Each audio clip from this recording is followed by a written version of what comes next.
Sami Zayn finally reunited with Jey Uso. That was a really wholesome moment. Let's be honest, one of the most interesting things about the Bloodline storyline was Sami Zayn's and Jey Uso's relationship. Also, we got one of the biggest Intercontinental Championship matches in history. Absolutely love that one. And in general, this episode of Raw offered us many awesome moments that are worth talking about. Also some locker room stuff. Did you hear what Sami said? I am so glad you opened your eyes. What they're doing in the locker room is none of my business, but at least they're not fighting.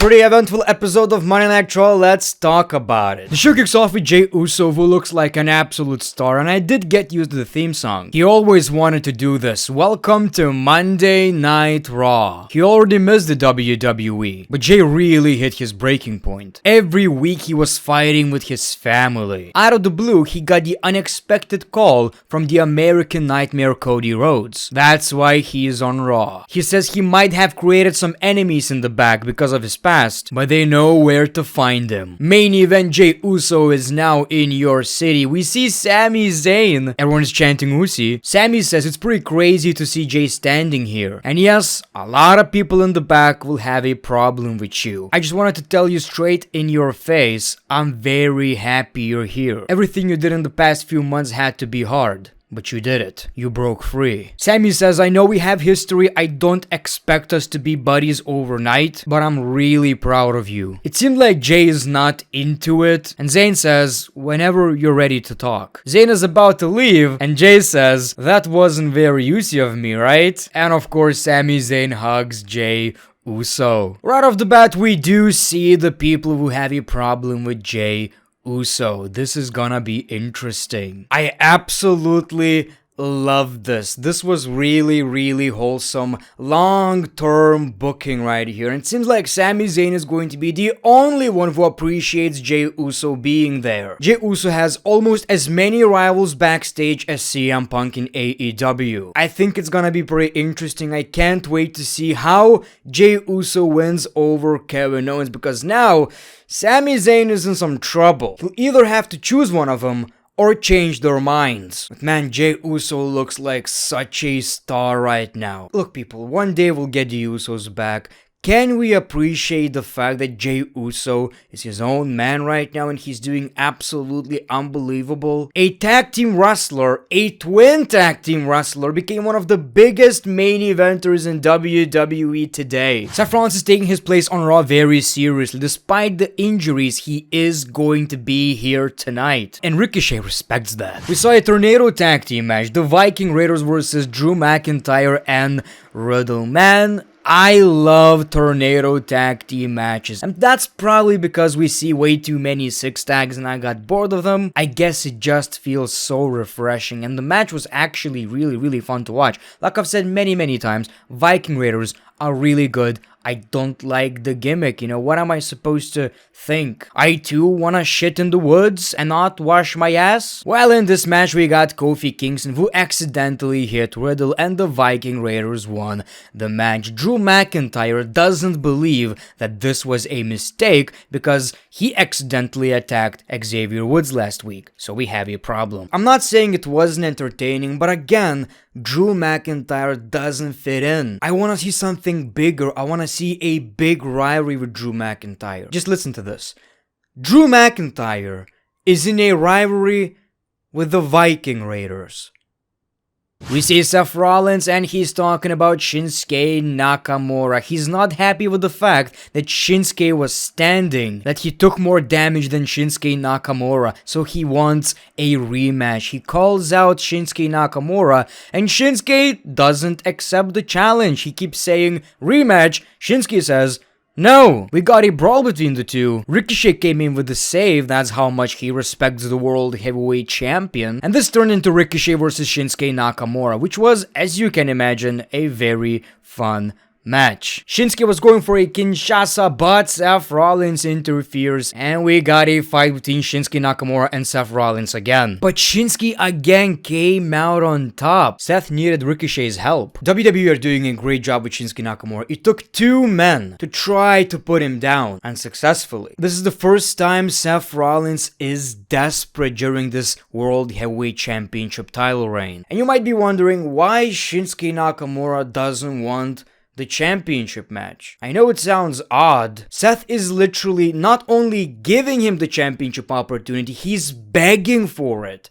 And that's the point. Shinsuke Nakamura is trying to break Seth Rollins physically and mentally. He wants to see Seth Rollins being desperate, broken. He's manipulating Seth Rollins. He's playing with him. We see the Judgment Day with all the gold. Balor congratulates Dominic on the 1-year anniversary of him joining the Judgment Day. Balor thanks Ripley for always being the voice of reason. He and Priest had their ups and downs, but now they're the undisputed tag team champions. Balor gives a shout out to JD McDonald's. I'm living it, Big Mac double cheeseburger. And Balor said he's finally a Grand Slam champion. We see JD. He's carrying a black bag. Priest stops him again. Just like always, he doesn't want to hear it. JD says, well, I don't think you need this briefcase. I swear to God, shut up. And he gives me a new one. A purple briefcase to represent the Judgment Day. Sami Zayn came out and they set up Sami Zayn versus JD McDonough. Backstage, they talked about JD McDonough being in the Judgment Day. Dominic doesn't care. Balor wants it. Priest feels like he still needs to prove himself. And Rhea says, let's see how he does against Sami. But then she kinda told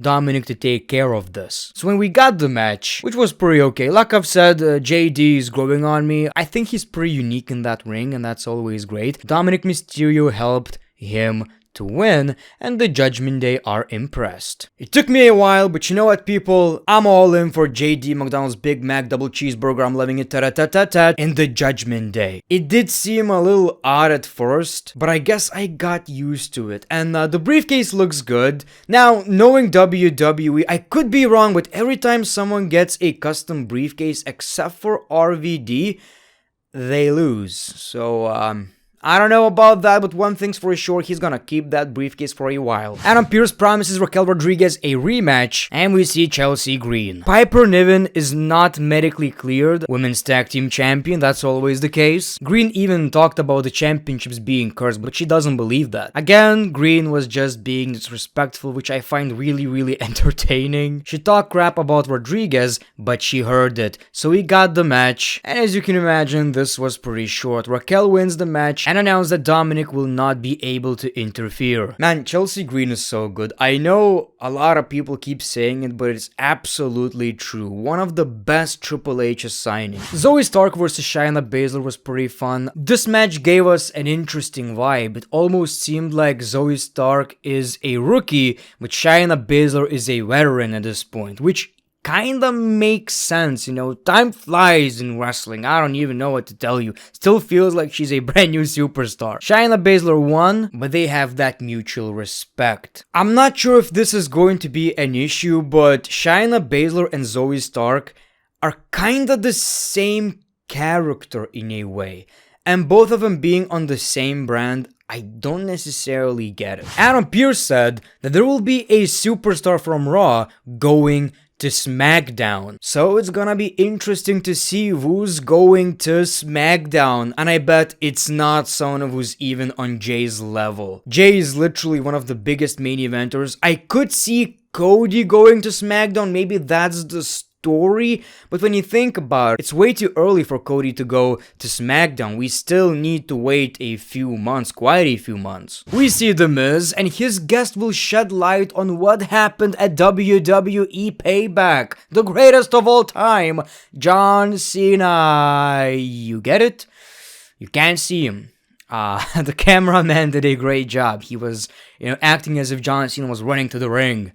So that was the entire joke. The Miz feels like he got screwed by John Cena, and the whole point was John Cena is sitting here and nobody sees it except for The Miz. It does seem like LA Knight versus The Miz is not over yet. Even if they lost, it does feel like The Miz has a lot more momentum. So he started fighting with John Cena, skull-crushing finale. Yeah, that was pretty interesting. Look, people, I know some of you will either find it really, really funny, or really, really bad, or really, really cringy. Maybe you feel indifferent, I don't know. Some people didn't understand the point of this segment. In my opinion, the way I look at it, it's not supposed to be funny. The Miz is a heel. He made a crappy joke about how you can't see John Cena. Isn't that the whole point? It's the goofiest shit ever, and The Miz is the character that does the goofiest shit ever. I say we just had The Miz talking to nobody, and it was still entertaining. Goes to show you how great The Miz is. Dominic notices Jey Uso and tried to manipulate him into joining the Judgment Day. The door is open for you to join because, again, they both came from bad families. They've been disrespected. They share the same story. Since the Judgment Day are enemies with Sami Zayn, I guess they're trying to get Jey Uso on their side. Obviously, Jey Uso is going to pick Sami. But it was a pretty smart promo by Dominic. He's trying to be relatable to Jey. Finally, we got the main event, the Intercontinental Championship match. Gunther versus Chad Gable. Chad Gable's family were watching the match. This felt like that classic wrestling match. You know what I'm talking about? That wrestling from the territories. I loved it, man. The Intercontinental Championship didn't feel this important in ages, what it seems like. Everything in this match was absolutely perfect, except for the amount of commercial breaks. Dude, I'm not gonna watch the match in this little, come on. I know I'm ranting for no reason though. It's a television show. This match was also very special because you don't know what do you actually want. You want Chad Gable to win because he absolutely deserves it. The build was great, but yet at the same time, you don't want Gunther to lose before breaking the record. Fair to say I was really invested in the match, and the finish was so good. Chad Gable lands on his head, powerbomb. He rolls Chad stands up, and a big lariat for the victory. Gunther is still your Intercontinental Champion, and he made Chad's kids cry. Why? You know what, people? I'm ready for that Iron Man match. Again, this felt like a classic wrestling match. We all know how great Gunther is, but Chad Gable, man, he's so damn good. There's so much Kurt Angle in the dude. I know today's wrestling fans like the flippy shit, but Chad Gable has the whole crowd on their feet, maybe not literally, by just having a lot of intensity. He's also super charismatic in that ring. So yes, people, I guess that's official. Gunther is going to break Honky Tonk Man's record. I think that's great. I'm gonna make a video about it probably. This was the best Gunther's rivalry for the Intercontinental Championship. Thank you for watching. Let me know your thoughts in the comments below. The Great One. Peace, love, and hugs. It's been a pleasure.